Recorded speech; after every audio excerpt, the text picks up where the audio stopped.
I did not care about the downloads for my podcast for the first 6 months. And the idea that you're just going to put a podcast out there and suddenly you're going to get 100 downloads right away, 500 downloads, you're going to go viral. Like, it's just not how it works. Podcasting is such a beautiful and simple way to do all of your marketing. People are looking for reasons to say no to you. Oh, well, this is cool. Like, you have a producer? Wow. I'd like a producer. By podcasting, you're forced to address who are you talking to? What are the things that you believe? Why do you believe these things? Does this help your ideal client? Can you say who your ideal client is? All of this, it's always experimenting. It's always growing. It's always evolving. Podcasting is a long-running relationship.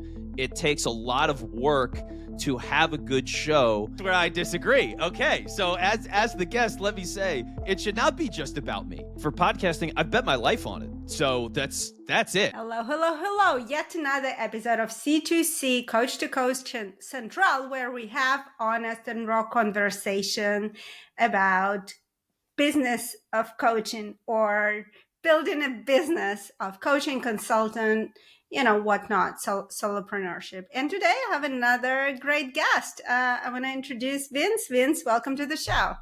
Lidia, thank you for having me. Happy to be here.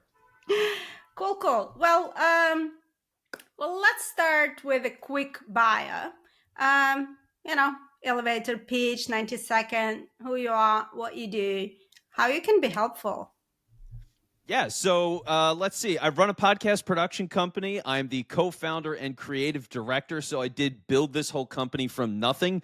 I kind of built it from a smoldering mess, to be honest with you, so we will talk about it. But built this, left the radio business, so I had 10 years in corporate radio, doing everything in the building up to being a nationally syndicated host. I saw where the industry was going. That's when I started the podcast production company, and now what I do is I help businesses, and especially coaches, consultants, people who are the face of their business.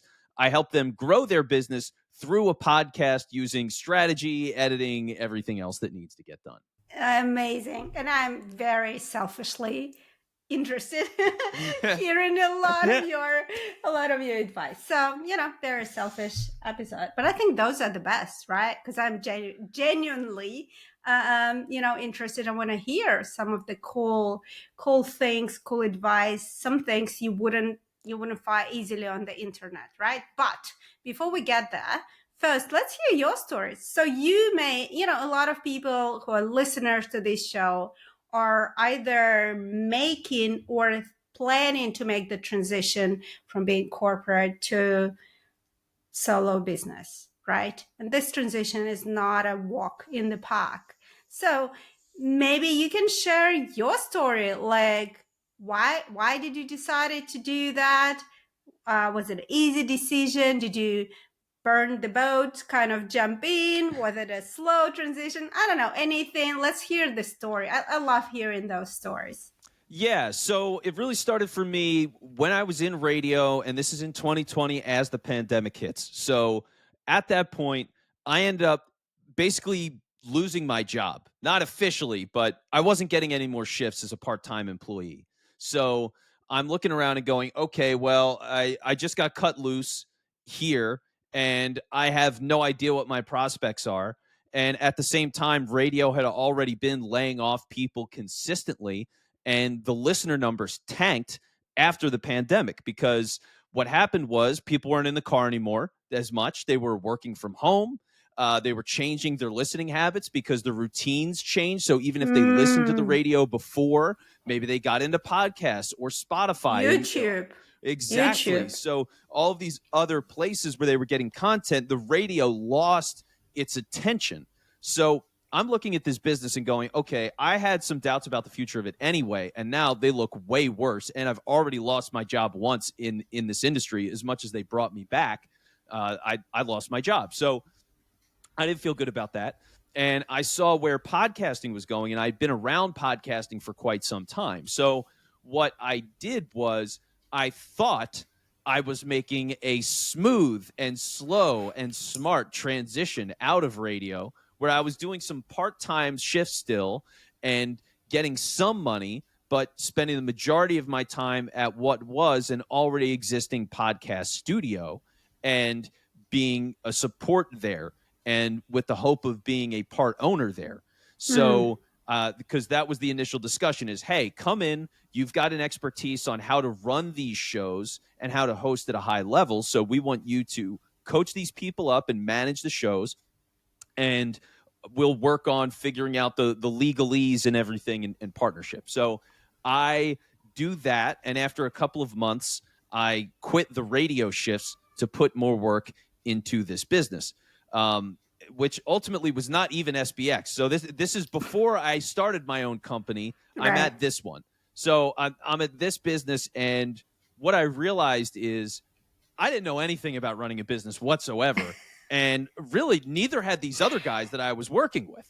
So Right. I'm thinking, well, this is an existing business, and they've been around for like 2 years, and they were with a previous business before that and left to start their own. So clearly, they know what they're doing, and there's a plan here, and everything is going well. And then eventually, I, as somebody who was allergic to numbers, I never liked math. It wasn't for me. Ooh.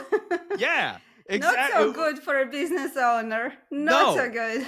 No, I thought I'm going to focus on my job and keep all of these people incredibly happy and stay and grow their podcast. That's my job. So I'm going to focus on that relentlessly. Right.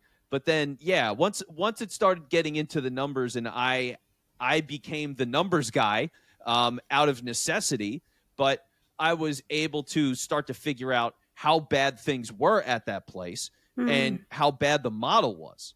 So at that point, and this is really the story of my career, I think now, is I realized how big of a disaster that was. And what I've really done is over the last 4 years, I have very systematically rerouted the entirety of what my business is, the kinds of people that I serve, the approach to meeting those people, and just like the overall spiritual intent of what we're doing. It has completely changed.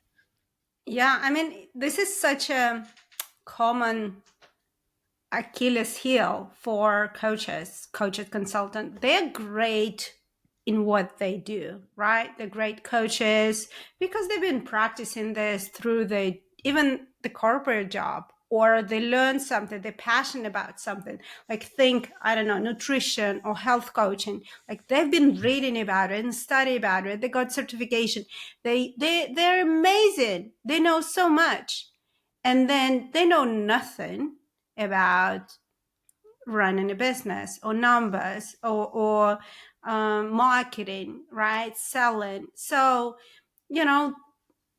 they drown, like you said, it becomes a disaster. A lot of clients who come to me and look at the business, I'm like, what is your business model? Like, what are your numbers for last year?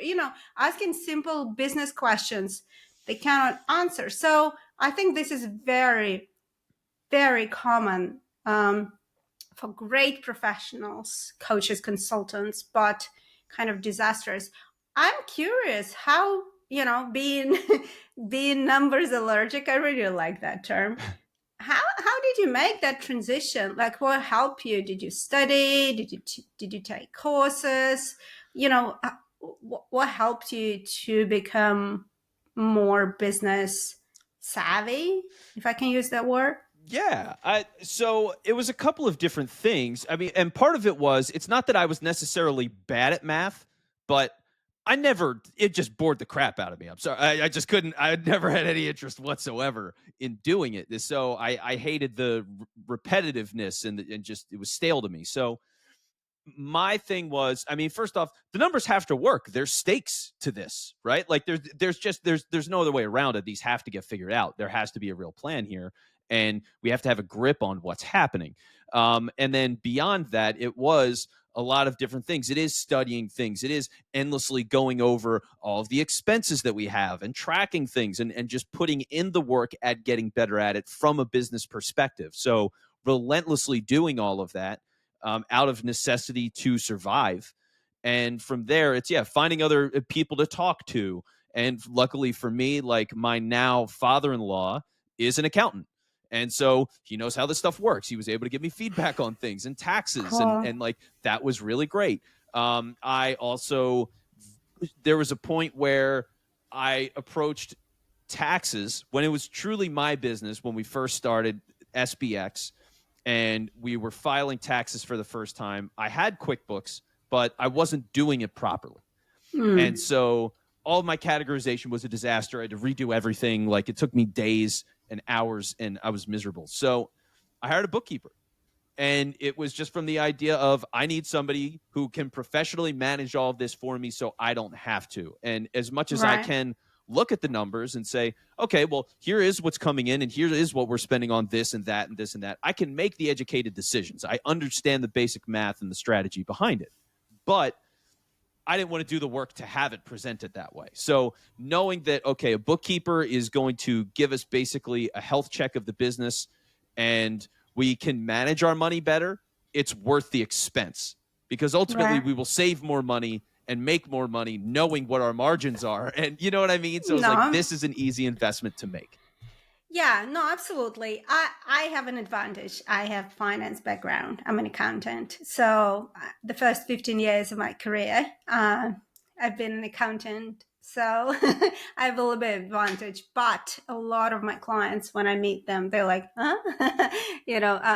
Obviously. Now there is one more area and, I'm just curious. So you made the move, set up your own company. Now you understand the importance of the business side of it, the numbers, and systems. But what about this whole marketing and promoting and selling part? Because again, this is another huge area where coaches, consultants kind of get stuck. Because it's the whole new area with the whole new skills and systems that need to be put in place and effort and the daily action. So it's like the complete, universe that need to be learned, implemented, adopted. So how did you approach that? Yeah, so it just relentless work, right? Everything is like carving a statue. You're just constantly chipping away and chipping away and chipping away. And you hope that by the time that you're done, it actually looks good and people want to see it. Not always a given for statues. But that's the thing. It's and this is what I love about podcasting is by podcasting and making content about the business, you're forced to address who are you talking to? What are the things that you believe? Why do you believe these things? Does this help your ideal client? Can you say who your ideal client is? And by having to confront these kinds of things again and again and again, whether it's me with my show and my business or the other clients that I work with for their business, it's constantly in this process of it needs to be focused to a very specific group. It needs to be very clear to those people. They have to understand that you're the expert, and then they will pay you. Like it took me a while to develop all of that because like you said, I knew I was the expert. Like I knew I had at the very least a true passion for podcasting, know how to run a good show, deliver a good conversation, run a proper interview, all of those kinds of things. I could do that in and out and talk about it for days. But to convince somebody that was the right client, to identify the right client and get them to actually pay me and pay me properly was a different thing. So, yeah, it took a long time from the marketing side to truly figure that out because I started at helping entertainment-based shows. So sports and relationships, and here's what we did at the bar, like talking to those kinds of people and trying to get them in a physical studio locally versus talking to entrepreneurs that are doing it strictly as marketing for their business and sales development and doing it internationally where they can be anywhere and remote. So like it's been a complete 180. So all of the philosophy and things I've had to get the same principles I had, but apply them differently. And so that was the big challenge. But content forced me to embrace that, and it's made the process easier to sell. And obviously that's the other part, right? Like building awareness is one thing, and that's hard to do. To have a strong message that is clear, that resonates with the exact kind of person and they want to buy from you. But then to be able to capitalize on that and convert them is a whole other thing. It's a whole other department of a business. Like you need to do that. And that was the next challenge. So it's just, yeah, figuring all these things out sort of piece by piece. Right. And in your business that you started out, was podcast your main, I guess, platform, source of leads, leads and eventually clients? Yeah, Was well, and is? at first it wasn't. And it was just a lot of Okay. word of mouth. And that was in part because we had the physical location, and I would go above and beyond for every single client. I care. You know what I mean? It was like podcasting is a long running relationship.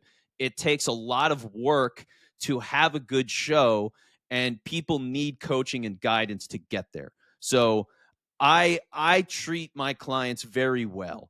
And as a result of that, I would get good referrals. So everything was like word of mouth, and it was people bringing guests onto the show and then going, "Oh, well, this is cool. Like, you have a producer? Wow, is it? I'd like a producer. I'd like an editor. That sounds great." So that was initially how I got business. It was that and just networking like crazy, going to all these different groups and co-working spaces and passing out my card and shaking hands just nonstop. That was the primary thing. Now I've been able to truly focus everything and practice what I preach and use the podcast as the main means to sell. And so now I'm getting my clients through actively going on shows, securing sales faster by showing people content from my show and getting them to commit. And now I have things where it's great to have a conversation with somebody and they say, "Yeah, I read your newsletter recently and you were really right about this." And then 20 minutes later, they've agreed to be a client. You know what I mean? So like I'm using Right. content and everything that comes from the podcast to drive my relationship building, my sales funnel, like all of it. And it's gotten a lot simpler and it's gotten a lot better. Yeah, no, super cool. Now, before we move on to kind of the next segment, I want to drill down because I want to make it super practical for people. And I'm a big advocate for networking. So I really love that you mentioned that you network like crazy. Tell me more, like specifics, right? For example, like, who did you choose? How did you choose those events or people? Well, just give me the specific. Did you have a list? Did you have a system? Just anything. Share the real meat. How did you do that? Yeah. So on the basic level, it's you want to be in the room where your ideal client is, right? It's that simple. And what happened was over time, I continuously refined what I thought that was and where I thought those people were.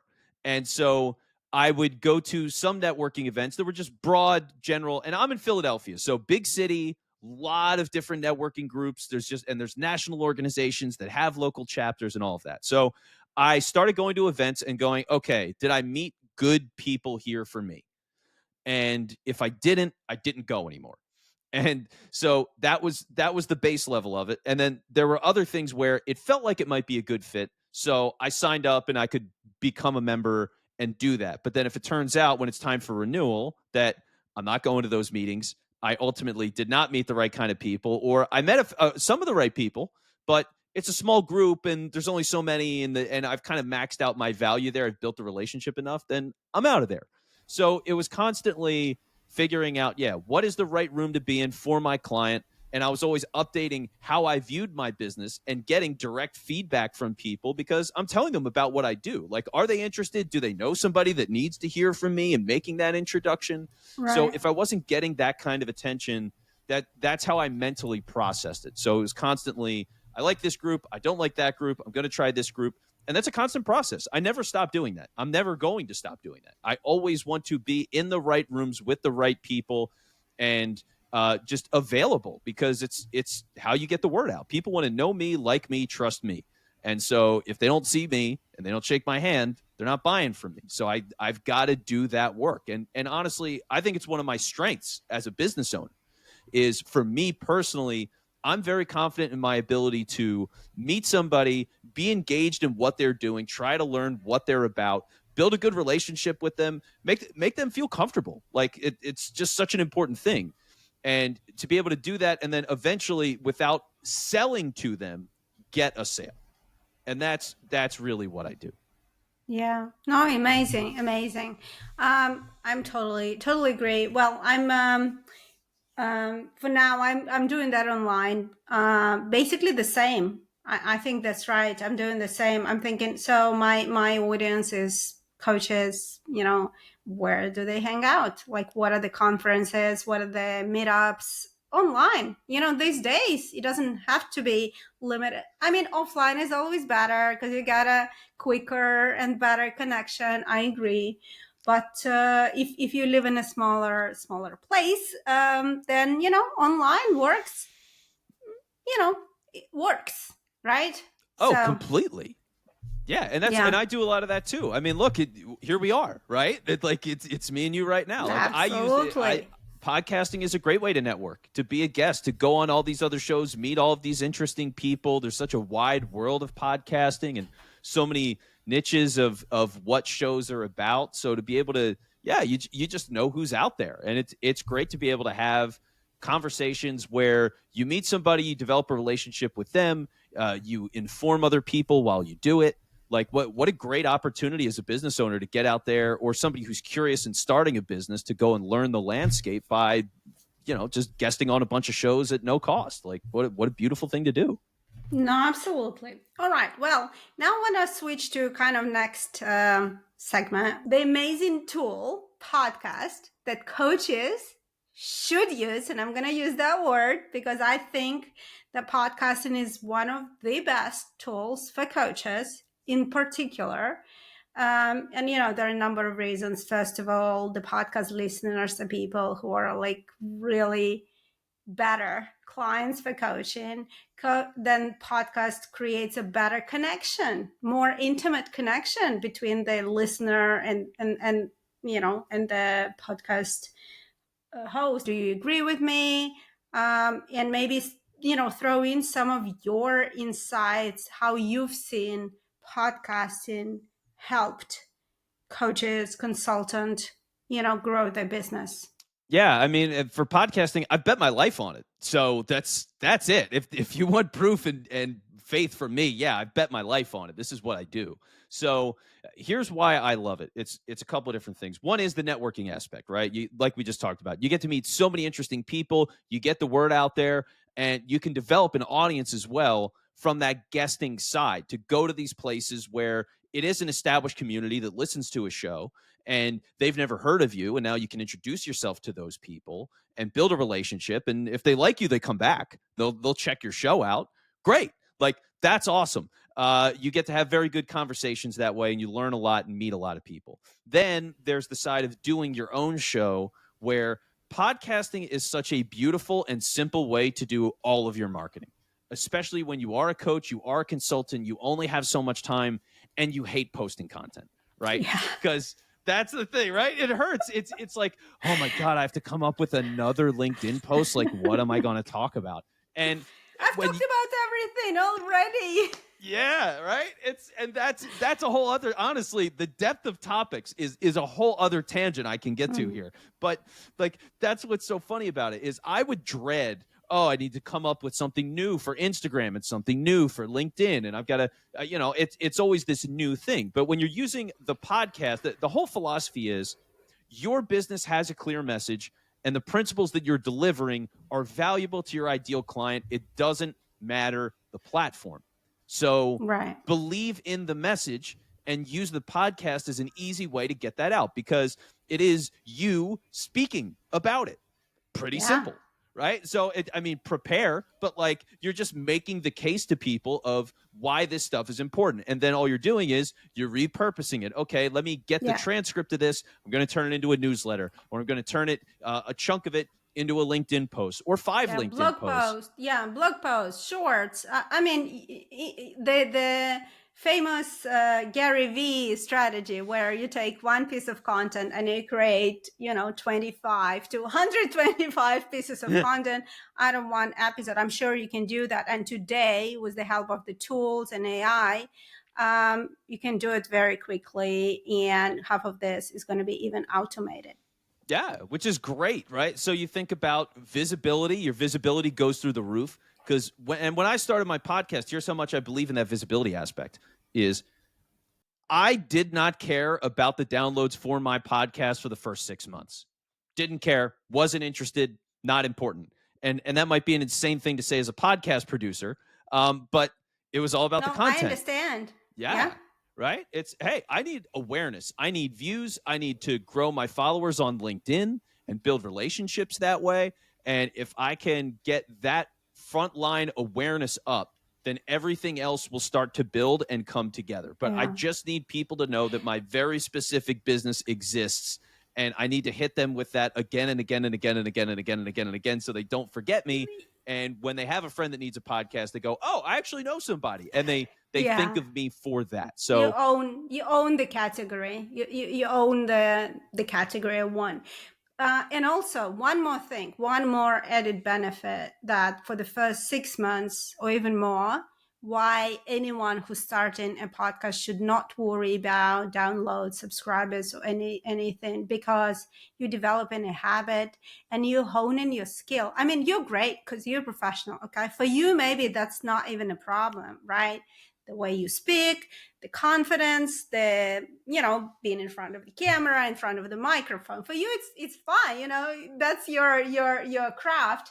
But for us, who never done it, the first 100 episodes are going to be crap, and you have to live with that. But unless you do your first crappy 100 episodes, you're not gonna become better. And you need to be, that needs to become your routine, that needs to become your habit, that like every week you turn it on, whether with a guest or solo, you're doing that. So I'm totally, so that, there's total sense in the beginning to not worry about those metrics that you mentioned. Yeah, it's not important. All that stuff builds over time anyway. And the idea that you're just going to put a podcast out there and suddenly you're going to get 100 downloads right away, 500 downloads, you're going to go viral. Like, it's just not how it works. It's not how it works. So don't think of it like that. It's nothing to do with sponsors. Like, all of that stuff is wrong. The whole thing is you want to practice doing episodes by yourself and explaining who you are and what you're about and the principles of your business and the things that you believe. Like, get reps doing that and be as specific as possible. And what I mean with that is, like, for a simple example, okay, you want to do an episode that you would not do this on your show, but dating. And then it's like, okay, well, what kind of dating? All right, well, I want to talk about dating in my 40s. Okay, well, and what about it? Oh, well, dating in my 40s with kids.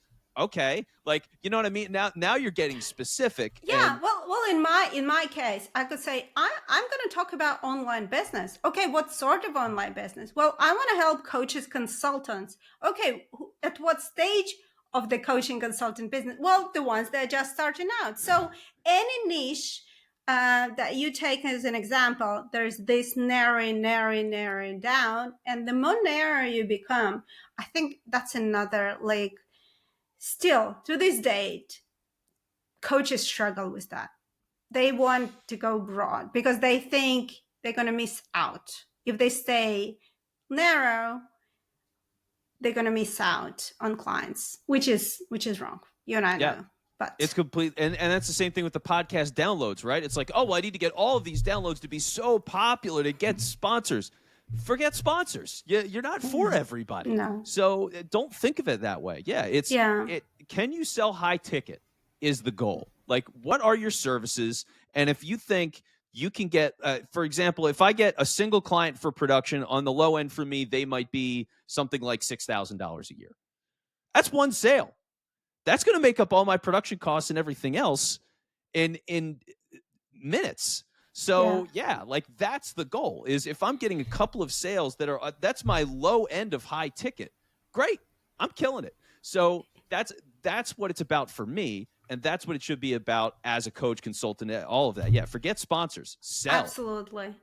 And it's not just sponsors. And I think where it's coming from, this misbelief, is that they listen to folks who coach, teach content creators. And content creators is a different breed. It's a different business model. And I keep talking about it. So I don't know if people listen to me talking about it many times, but the problem is you're not a content creator. Content creator business model is different.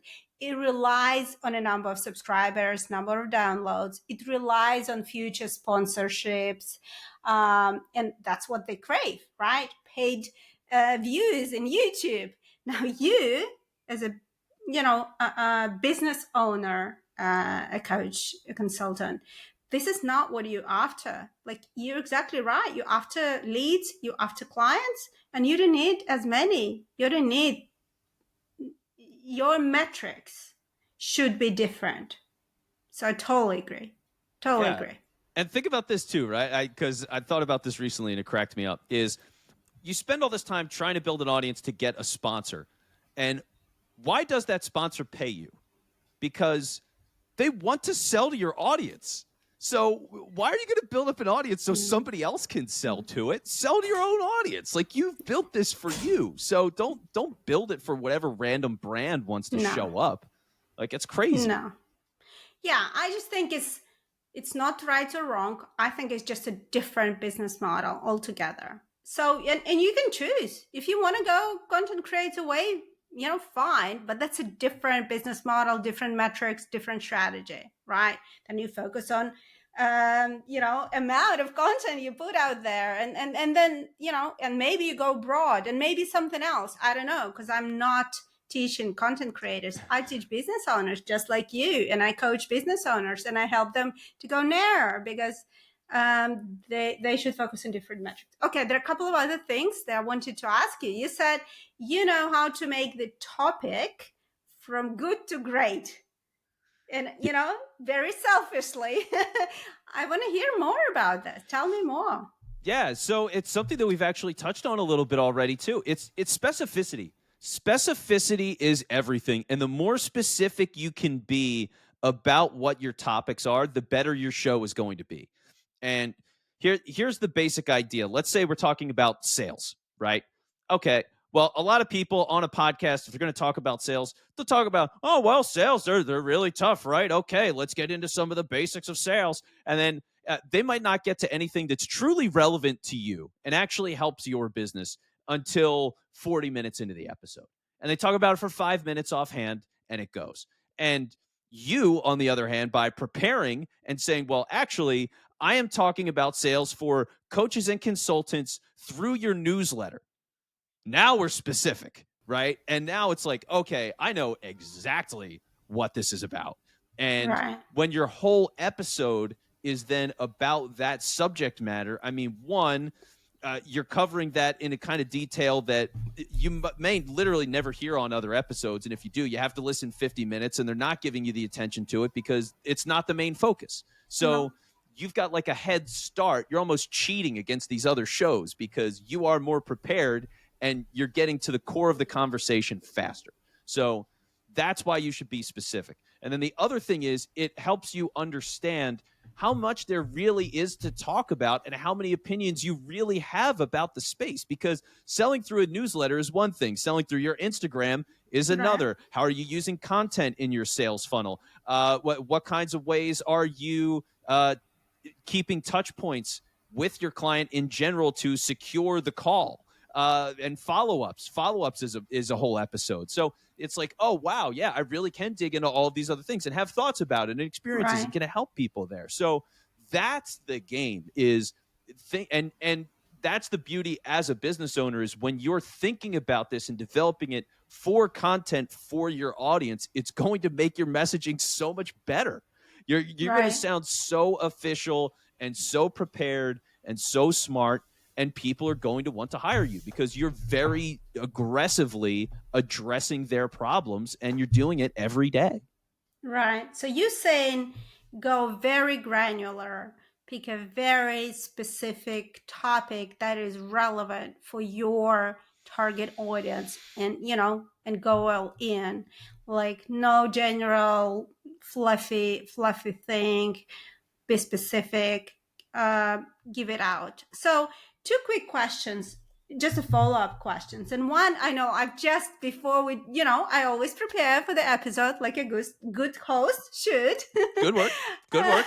Like it. I watched few of your reels, and stuff here and there. And one of your reels was on episode trailer. And I'm like, hey, I think this is a quick win that people can get. I'm going to give it the stage to you. But I just want to say I just implemented it because I think, super. Yeah. So here's the idea for the trailer and why it's so important. People are looking for reasons to say no to you. They see your show and they're like, well, there's a million other shows out there. Swipe up. Yeah, right? Swipe up. I remember when I was on Tinder, it's just, hey, left, right, left. There's so many people out there. I could date anybody. So, people want to say no because there are so many options. And you have to make it so hard for them to do that and get them to click play on the show. So that's why your cover matters, your cover art. That's why the title of your show matters, the description of your show matters, and the trailer. The trailer is probably the last thing that people will hit before they hit play on your show. So you want to have one, and you want it to be good.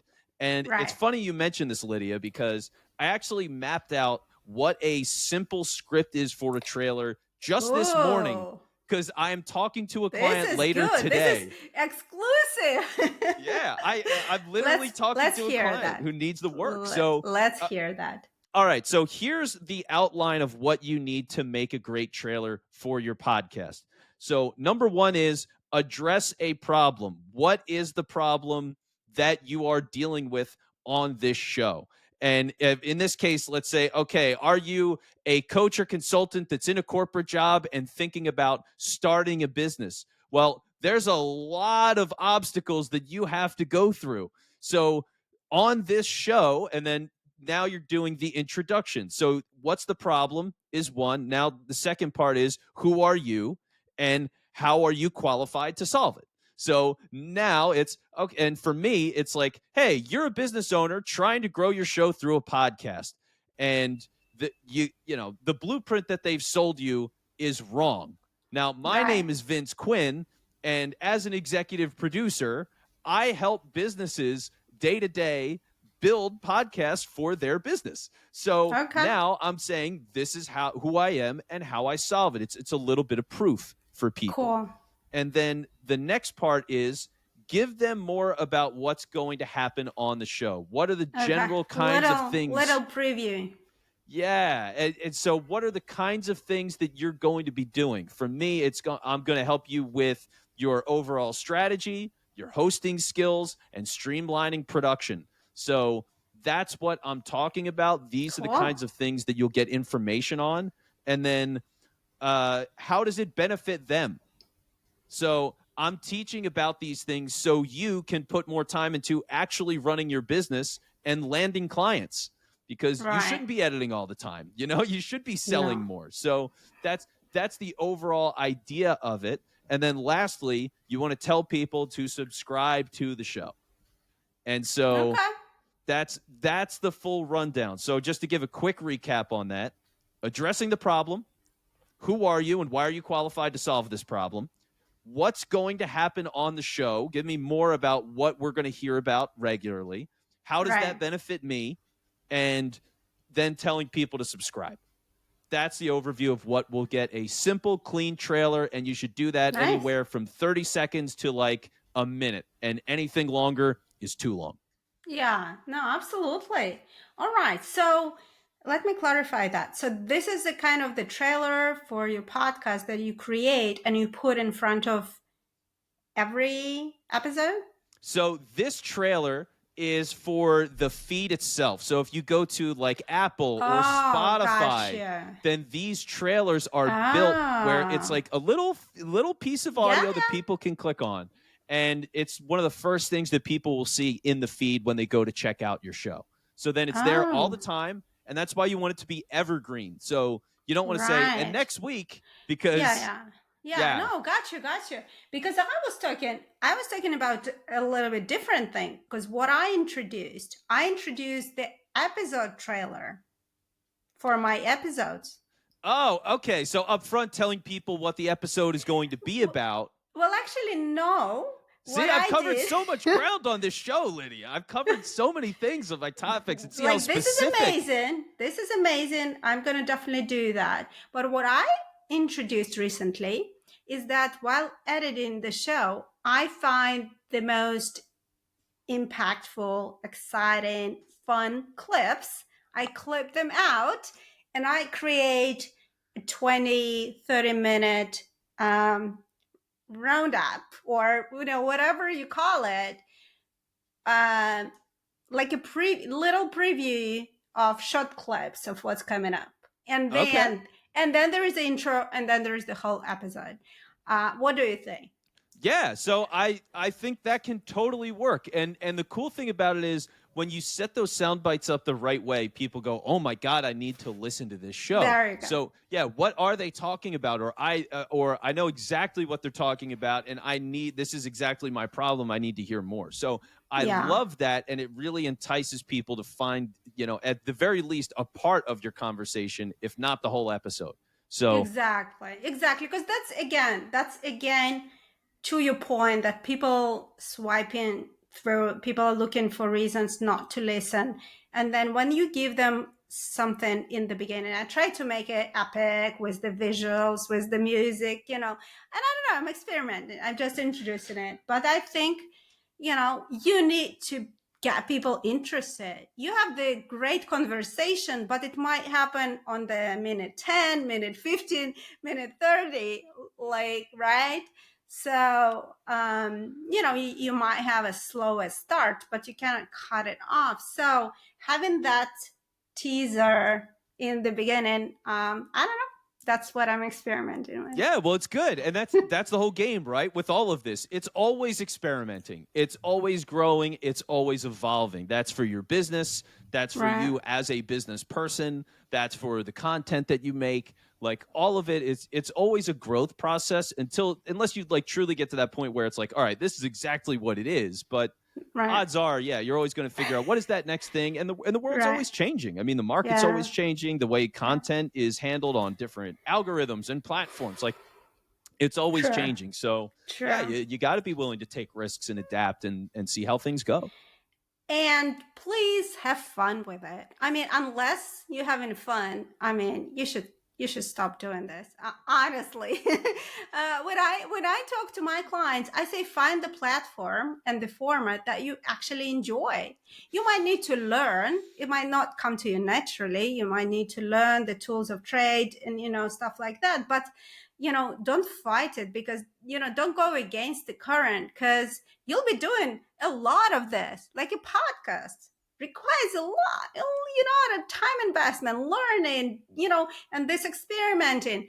So you might as well enjoy it. If you don't, find something else. Luckily, there are other tools. All right. To my questions, I want to still ask, because I'm really enjoying this conversation. It's very practical. I think very useful. One is the topics, and I opened the Instagram of Jefferson Fisher. I just learned about him. Big fan. And I listened to the podcast with him, with Nathan, the founder of Kit, and basically he said that every day. So he's a lawyer. He's a lawyer, right? So he spent the day in the office doing what lawyers do, and then by 3:45. He goes to his car and he creates a reel of the day. So no content planning, no nothing. He's like, okay, he's thinking during the day, like what problem I encountered that I can create a reel about. And I think that's one of the reasons he is super successful. 6 million subscribers on Instagram. Again, you guys don't need it. That's okay. But I don't think anybody will say no to that. Anyway, I think one of the reasons he's so successful, he takes these ideas from the day. And again, it goes back to the Gary Vee principle: document, not create. We're not content creators. We're business owners. So what are some of the sources of your topics that you use for podcasts, if there's a solo episodes, or how do you recommend, what are some of the tips you recommend to your clients where to find ideas for podcast episodes? Yeah, so it comes from a lot of different places. One is client work. I'm talking to people, they have certain issues, I'm addressing those issues. And so that is good content, right? It's, hey, Yeah. what are the things that people are having a hard time with? I know that these are literally problems that I'm solving, which means other people who are ideal clients for me probably want to hear about that. So Right. let me talk about that. So that's part of it. Another thing is reading industry news and trends is something that I'm into lately. And I've been subscribing to a lot of different newsletters that are related to the podcast space, checking out some shows that are related to the podcast space, and just seeing what's out there. What are people talking about? Right. And what are some of the trending shows, for example, that are out there? And what can I learn from them? So a quick example, there was a show with somebody named Nicole Wallace, who's a newscaster that started a podcast. I didn't know who she was. I had no idea. And she puts the show out and she goes to #1 on the charts as soon as it debuts. And I go, okay, I need to know who this is. Let me find out. And what I realize is that she is part of a network. And I think it was either like NBC or CNN or something like that, one of the major news networks. And she did a feed drop on all of the other podcasts from that network. So they put a trailer for her show on the feed of all of those other shows to build the audience up before the show launched, which is really smart. And that's just good network usage, and it got her to #1. So it worked. But reading industry news, I saw that. And then I was like, oh, this is good information for people. Like, this is a high level strategy that you can do on a smaller level. And this is something you should be aware of and think about. So, yeah, there's a lot of different places that it can come from. Day-to-day experiences, just listening to podcasts myself. There's Yep. a lot of things that come to mind. So, yeah, I try to draw it from everywhere. And more importantly, I'm trying to get better at writing those things down because There you go. yeah. That was my follow-up question. Do you keep a list of ideas, Notion, notebook, Yep. Google Notebook. Doc, whatever? I got a big Okay. notebook here. I'm always carrying it around. That's I have fine. I have a That's Google fine. document as well that I've referenced to. But yeah, I love to write. I just it Cool. works for me. So that's what I do. No, absolutely. I love it. I think, look, and luckily coaches are lifetime learners. So I never met a coach who's like, I know everything. So luckily coaches, I think they go a little bit extreme where, they spend a little bit too much on kind of learning, reading and consuming other people content versus creating their own, but that's a separate issue. So love it. So ideas everywhere. I think there is and again, my personal experience, I often struggle to choose the topic. I have too many things I want to talk about, but that's me. It takes time. It's hard. It's hard work. It just each of us has their own troubles. Final question before we wrap up. How do you improve? Like, I know one of the things you mentioned that, being a great host, improves your credibility, authority. And I totally agree. Like, I listened to somebody like the guy I just mentioned, the way he speaks, like you just immediately from a 1-minute clip, you immediately feel like he knows what he's talking about, right? I think that's the feeling, the know, like, and trust factor, right? How can you achieve the result that you speak for 1 minute and everybody loves you? So first off, it's some of those things that we talked about before with what are the core things that you believe and who are you helping and why are you helping them? Like, if you don't have that understanding of what your business is and why you are the person running that business and why people should work with you and the kinds of results they can get, then you're not clear on the picture. And you need to figure that out, because if you don't know, you can't sell it to people and they'll be able to tell. So that's one of those big things is you really need to be attuned with what you're doing and why you're doing it and who you're doing it for. So that's big. The other part is, making sure that you're constantly working and developing your opinions about those little bits of expertise. Because then think about this. Like I've guested on probably well over 100 podcasts in the past 2 years. So I'm on podcasts all the time. I'm hosting my own show weekly. I'm writing a newsletter weekly. I've run events. I'm talking about this constantly, which means it's very rare that I encounter a conversation or like an aspect of podcasting that I've never talked about before, which means I'm incredibly comfortable in this environment. I can talk about it in any way, shape, or form all day, every day, because that's all I do. So talking about it and just getting familiar with your opinions of things, you're not sputtering because you know exactly how you feel and why you feel it. So part of it is time. And the other side of it is find a role model. Who is somebody that you think is a great host that you want to emulate? And what is it about that person that you like so much? And try to find somebody that you think is a good fit for you. And how can you get some of the things that they do and do it in your own way, knowing that they're an influence? You know, it's not necessarily copying, it's being inspired by. So find those people, listen to those people, practice like those people, and see what kind of impact that can have on you as a host. Yeah, no, absolutely. Absolutely. All right. Now, final question. Yeah. And I'm going to be very vulnerable here because I'm asking my guests vulnerable questions. So I'm going to be vulnerable here. So what do you think one thing I could have done better on this podcast? Interesting, because I haven't been in like critical mindset going into this show. Yeah, it's not critical. Is this improvement? Okay, like what could be done? What else, or what could I do to improve my next episode? It's not about the critic. It's about how can I grow. Yeah. Well, how about this? Let me ask you this: what is your call to action for these episodes? Because we haven't gotten there yet, and I think that's a big one. And that's that. Well, the call to action is about you, the guest, how our listeners can find you, where they can find you, and all the links will be down below. So this episode is about you. You're the guest. It's about you. Oh, see, and that's where I disagree. Okay, so as the guest, let me say it should not be just about me. Okay. So yeah, sure. I mean, obviously, like anytime you have a guest, promote their stuff and whatever that is. Yeah. But if I'm a new coach, a new consultant, I want to do this kind of work, and I've heard you through this conversation, and I want to follow you.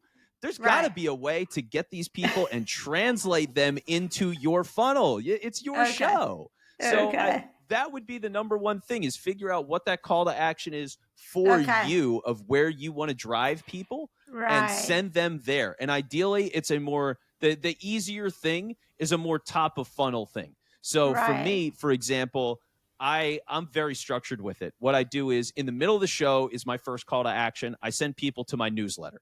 So, hey, low commitment, sign up for the newsletter. It's literally the first thing you're going to see in the show notes as I evolve my show notes. So go to the newsletter.